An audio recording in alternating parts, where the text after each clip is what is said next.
istri udah mempersiapkan kalau musim itu kering itu datang, kita nggak akan tiarap-tiarap banget gitu ibaratnya. Iya. Wow. Iya. Teteh belajar dari mana nih melihat peruntungan bisnis apa segala macam? Karena kan dulu kayaknya Teteh tuh ya anak gadis, pakai rok pendek, terus sama Kang Epi kayaknya anak muda ngerti apa gitu kayaknya orang mikir. Tapi kok ternyata bisa cepet gitu, cekatan terus mikir. Dulu sebenarnya tuh waktu masih SD, SD lihat ibu saya di kampung, lihat dia jualan, otomatis tuh seneng gitu. Nah waktu SD itu ikut jualan juga, pulang sekolah tuh jualan gitu. Nah akhirnya udahlah setelah dewasa menikah di sini, terus punya suami, tiba-tiba kepikiran aja tuh otak bisnisnya, otaknya ibu-ibu ya.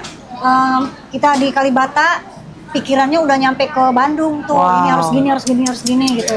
Apalagi aku melihat Kang Epi pekerja seni gitu, yang kita nggak bisa menentukan kayak apa uangnya tuh bakal terus-terusan ada gitu. Betul. Jadi gimana caranya aku bisa dapat uang sedikit itu bisa diputerin lagi menjadi uang gitu. Bukan aku habiskan untuk beli ini, beli itu, apa segala macem gitu. Jadi dibagi gitu. Dapat 1 juta berarti 500.000 buat kebutuhan. 500.000 ini gimana caranya aku bisa dapetin lagi bisa jadi 3 juta nih. Gila nih istri-istri ya, puter otak gimana caranya. Berarti menemani Kang Epi dari penghasilan pernah tertinggi MM-an tuh pernah dong zaman dulu? Pernah. Sampai pernah musim paceklik pernah nggak? Ya waktu pacaran. Justru waktu pacaran? Waktu pacaran dia nggak punya apa-apa. Bukannya udah menikah, malah udah kalau udah waktu pacaran udah paceklik, kok masih mau nikah sama Kang Epi? Kenapa tuh? Waktu pacaran ya karena nggak tahu ya, mungkin udah jodoh kali, udah ditakdirkan untuk menikah dengan dia, dan aku yakin bahwa rezeki itu Tuhan yang ngatur gitu. Nah tapi setelah menikah itu ada momen-momen ya pada saat anak mau lahir lagi hamil gitu, sepi tuh, nggak ada kerjaan gitu, nggak ada job.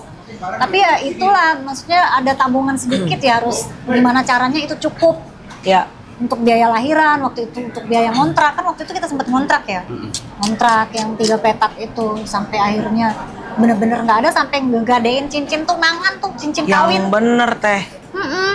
Sampai ada momen begitu ya? Ada, sampai gadein cincin kawin itu di daerah Mampang, sampai aku tuh lupa ngambil pas datang ke sana.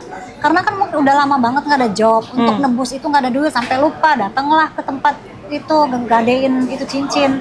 Pas saya datang, Mbak, saya mau ngambil ini, saya bawa kertasnya. Maaf Ibu, ini udah dilelang katanya gitu. Saking nggak diambil-ambil. Karena belum ada uangnya. Astaga. Gitu. Padahal sih waktu itu murah sih, cuma 4 juta ya. Tapi emang kalau lagi nggak ada, emang nggak ada ya? Nggak ada.